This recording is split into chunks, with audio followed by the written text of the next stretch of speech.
Welcome to 50 Bad Things, a series where I take 50 things from a movie, game, or TV series and take a massive shit on it. This list will be mostly objective, mostly sarcastic, and incredibly misleading. Theater mode breaks your game, forcing you to relaunch it if you want to view more than one game's replay.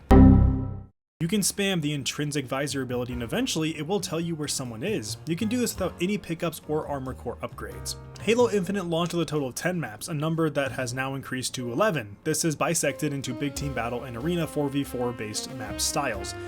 In the span of 1 year, they've added one new map, becoming the longest gestation period of any new content ever in a Halo game, including previous 343 titles. Halo Infinite has a total of 21 usable weapons in multiplayer, a series high for 343, but still less than Bungie's 22 for Reach and 19 for Halo 3.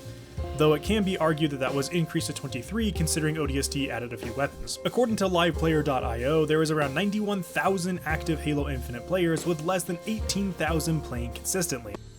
What do you want from me? We want the numbers, Mason. That's all we've ever wanted.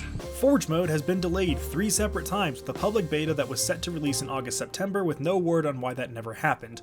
Though there were some content creators who got access to it, I think, and there was like a developer thing for it, but that doesn't count. In the same 1 year time span, Halo Reach added 5 new maps with 7 more remade classics on their new engine.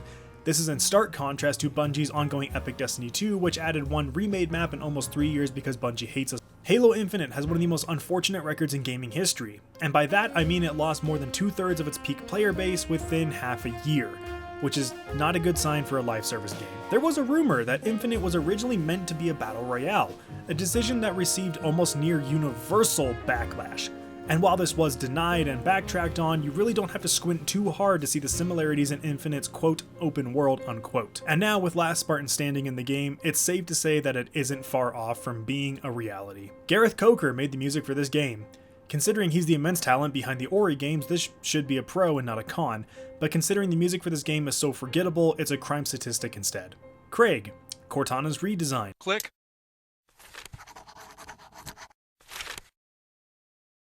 Oh, this sucks! I can't jack off to this! Cortana's lack of involvement in the story. Even though the change was controversial, 343 completely wimped out by not showing us the more bloodthirsty and rampant Cortana from Halo 5, opting instead for a half-assed goodbye that felt significantly less impactful than the goodbye in Halo 4. Look at us. We just keep saying goodbye, don't we?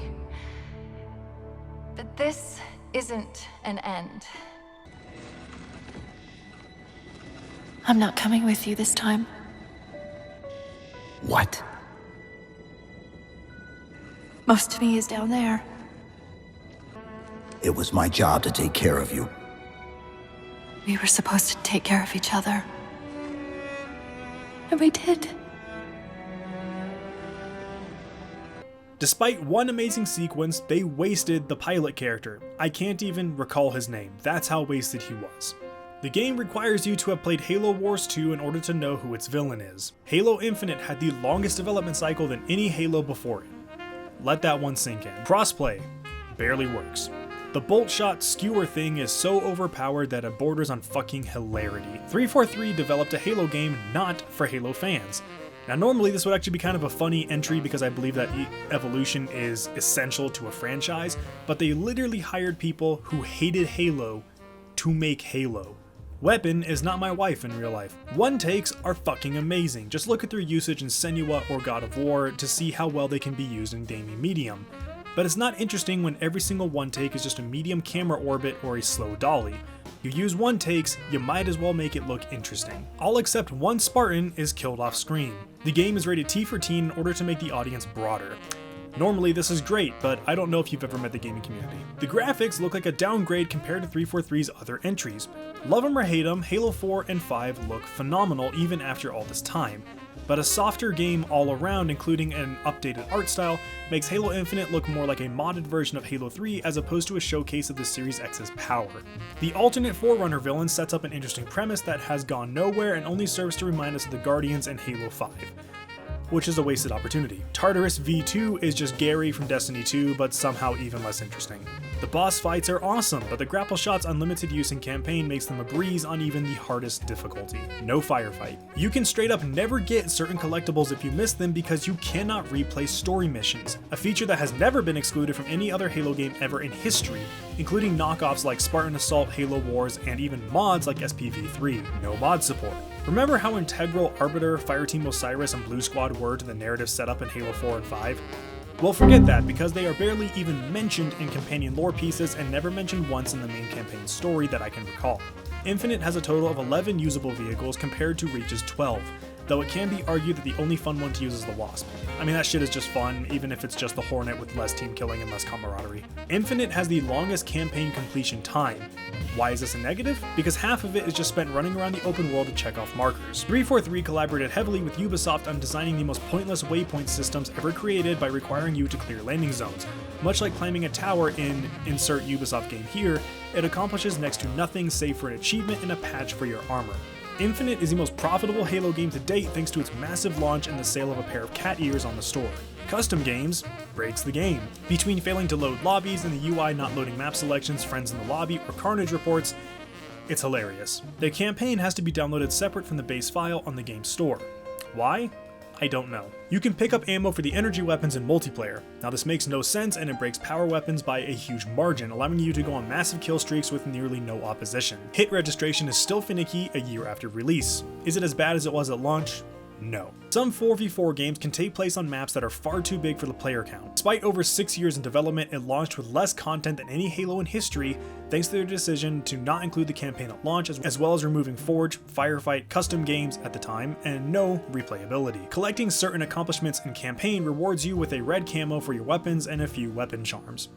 You know, small achievements like finding all the hidden bosses across a decent sized open world, beating the game's 11-hour campaign, completing all side content that takes roughly 30 hours to do so, and locating all the weapon lockers scattered around the world. The reward is no armor skins, no attachments, and a measly red camo for most of your weapons, not even all of your weapons. There is no reward for beating this game on Legendary, so don't even bother. It took 343 6 months to include the ability to unlock store items and armor customization with in-game tokens, a system that Bungie included at launch with Halo Reach's absolutely titanic level of armor customization. Inheritor Gang represent. Completing certain achievements in Halo 2, 3, and Reach unlocked exclusive armor customization for your Spartan and multiplayer. This feature was removed after 6 years of development for Halo Infinite. You can't use the Mjolnir set in multiplayer that Master Chief wears in the campaign without paying to unlock it. The open world is a waste of a great idea. They had an opportunity to allow you to visit all these really interesting far-off spaces. What's that infected flood-looking site way off in the distance? What's with these broken and dilapidated Ark-looking things? What's with the ruins of an ancient race? What are the leftover relics meant to do? Why can't we visit the imposing and abandoned Forerunner structures? Why is the world so empty? Why did my dad leave me? The only way to rank up is to complete challenges, meaning that there is virtually no reason to play well or play how you would normally would, because most likely they won't complete any challenges and you won't rank up as a result. If you want to play Deathmatch or maybe Last Spartan Standing but there's no challenges, well, then you need to perform a challenge swap which uses currency, meaning that eventually you'll be shit out of luck and be forced to play game modes that you hate, with players you most likely will hate even more, just to earn a pitiful amount of XP that unlocks minuscule customization, most of which is locked behind the premium version of the Battle Pass, which negates the entire purpose of customization in the first place. What's that? You scored the most OBJ points and you got 50 kills in a CTF game? Good for you! Here's no XP and no reward. Fuck you. They cancelled split-screen co-op and campaign quality of life improvements for seemingly no reason. I chose this as number 1 because despite my hyperbole and woefully unbaked sarcasm, Halo has always been a social game despite 343 attempting to gaslight you into believing otherwise. It's always been about meeting new players, new experiences, and new multiplayer highlights. Playing through the campaign on split screen with your sibling or your best friend is a bonding experience unlike anything else in gaming. I mean, who can forget the immense highs and hilarity / stress of playing the Maw, Mombasa, Tip of the Spear, the library, actually fuck the library, that level sucks, with someone next to you or across the world. Apparently 343 can forget that, because they hate Halo. Remember that. Halo Infinite is rife with potential and had such a bright future ahead of it. Stumbling blocks and all, it was supposed to be the definitive version for Halo moving forward. But damn, if this is the vision, then 343 needs some fucking LASIK surgery, because what is this?